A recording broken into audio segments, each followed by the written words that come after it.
আমি আছি বাংলার শেষ নবাব সিরাজউদ্দৌলা তার সেই রাজপ্রাসাদে আজকে ঘুরতে আসছি। তাই আপনাদেরকে সংক্ষেপে একটা ভিডিওতে এই বাড়িতে কি আছে, কোথায় কি আছে সব সংক্ষেপে তুলে ধরবো।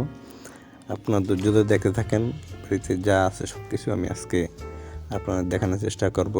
ভিতরে অনেক কিছু আছে দেখার মতো। আমি আগে মানে প্রাসাদের বাইরে যে দৃশ্যগুলো আছে ওগুলো দেখাচ্ছি, পরবর্তীতে আমি ভিতরে যেগুলো আছে ওগুলো দেখাবো। যদিও ভিডিও করার অনুমতি নাই, বাট তারপর আমি ছোটো ছোটো ভিডিও করেছি এবং কিছু কিছু ফটোতে আমি আপনাদেরকে তুলে ধরবো। বাকিটা আপনারা দেখতে থাকেন। ভিতরে অনেক কিছু আছে, যে এখানে দেখতেছেন ভিতরে অলরেডি চলে আসছি। তার